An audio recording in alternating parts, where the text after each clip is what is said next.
We've been dancing around the pandemic, and it's my belief that for maybe the rest of our lives, every conversation will eventually lead to how was the pandemic for you? So when I'm talking with you guys, each part of this eyewitness series, where you're writing because you've witnessed already something extraordinary and traumatic. Does that help put the pandemic in perspective to where, okay, this is historically bad, but I've been through bad before, and so this that helps me to keep this as an even keel, or is it no protection whatsoever? The pandemic is still pretty bad. Fresh tube. I usually get a lot of backlash when I say this, but I really enjoyed the pandemic. Um, you know, so at the beginning of the pandemic, obviously it was very new to everyone. We all didn't know like what to expect. I love being at school, so I love being in the dorm. I was very sad when we had to get off campus and then move back in. So I moved in with my host family, and then um, and the pandemic was, there was a lot happening. And that first week of the pandemic, of the shutdown, I just kept watching the news, and it just always, there was like this one topic that just kept coming up the entire time. And it was that on top of, aside from the elderly, the homeless are the second vulnerable community that's being hit the hardest by the pandemic. And because all the homeless shelters were closed, they didn't have any access to food, bathing, anything for them to really survive, and they would get a lot of their foods from these homeless shelters. And all of a sudden I was like, I have to do something because, I had been previously homeless, so I know what that's like. And I remember that my host family had a big pile of like clothes that they were trying to take to Goodwill. And then I just started like sewing masks out of them, out of all the clothes. And then I would just, pass them around to the homeless in the community, and all these cars would stop by and they'd like just roll down the windows and be like, hey, can I get three? So then they just like toss some money. And I was like, this is especially for them, it's free. And then I just started like getting a lot of people, like they were reaching out like, hey, we heard you're doing this. And eventually it turned into a sewing business that's helping the refugees and homeless. And so, but then at the same time, like the pandemic was very, very busy for me because I was sewing all night and all day, just very, very long hours, but it was so worth it because I wanted to be there for a community that was so longing for help, for survival.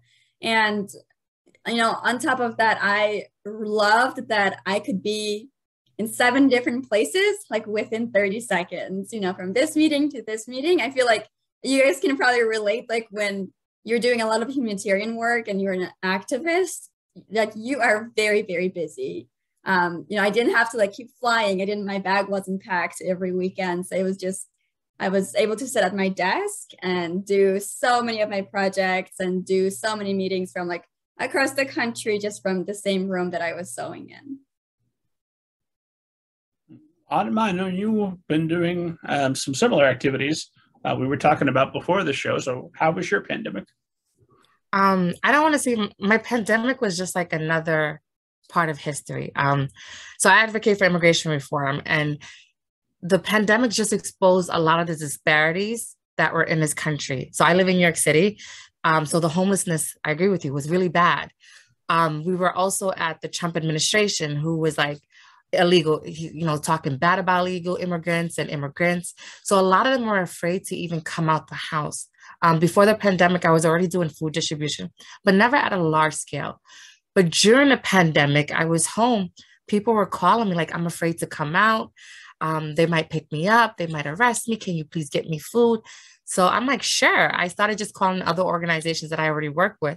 And they're like, yeah, come pick up food. And I would load up my little car. I do not know how I fit thousands of boxes in my car, but I was able to load up my car and just drive food around to people who really need it. But the thing about the immigrant community, like we are a network. So I would help 5 people today and they would tell 5 other people. And then that list just grew. And it was just like, I can't do this. We had over 75 volunteers. We had central location in every borough, and we would distribute food. A lot of our funding came from the USDA, from private organizations, but we were just feeding the community. A lot of the people were also vulnerable with the elderly.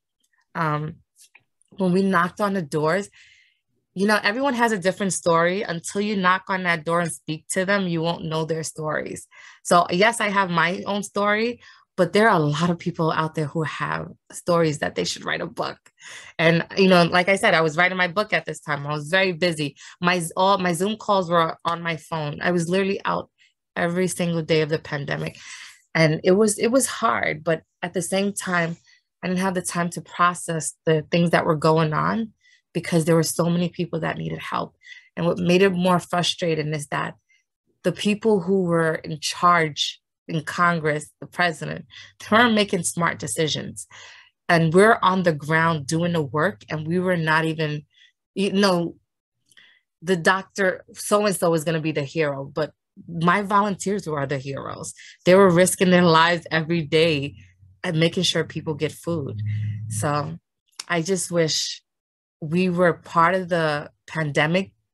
I don't know, the pandemic team. I don't know if there was, but in part of changing that, I don't think the city was ready to open, but it's not up to us. It's up to the guys who make the big bucks.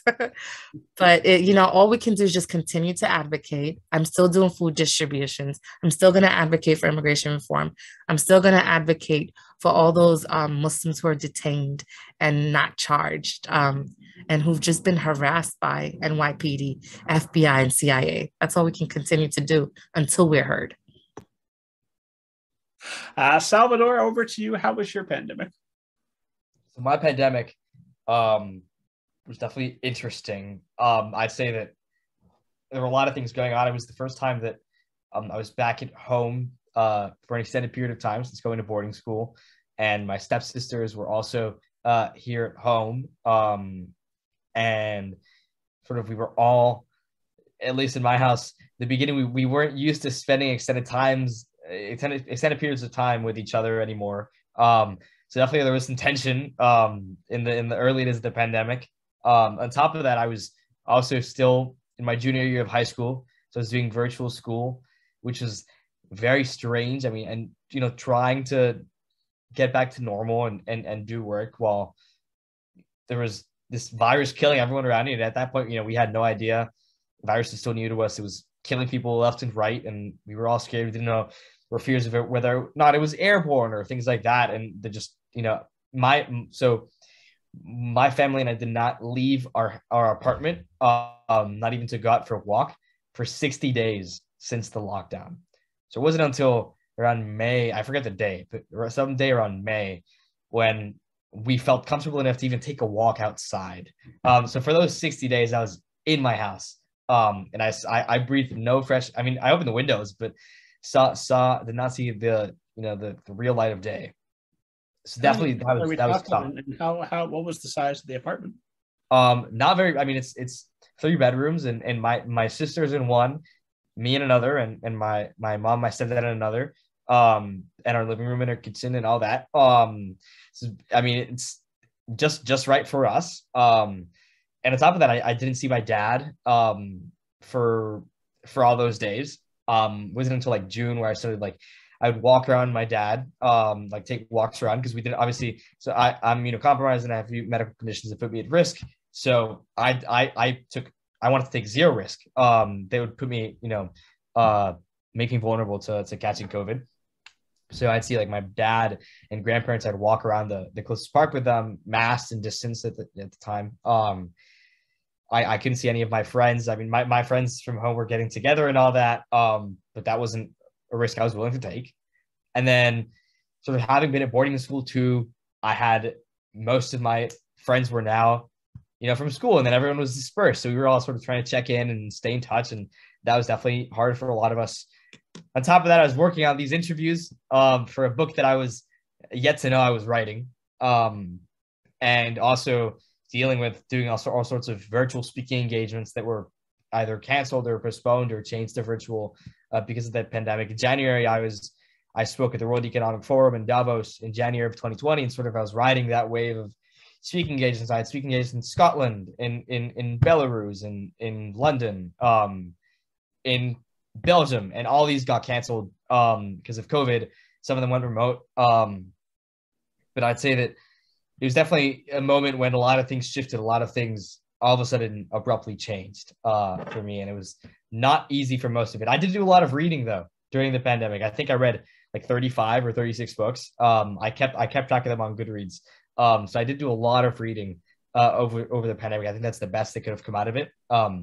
Especially with all the uncertainty that I felt and sort of the tension and all that. I really delved into reading. I just, when I wasn't doing homework, I just sit in my little reading chair in my room and just devour books. So that was definitely a fun thing.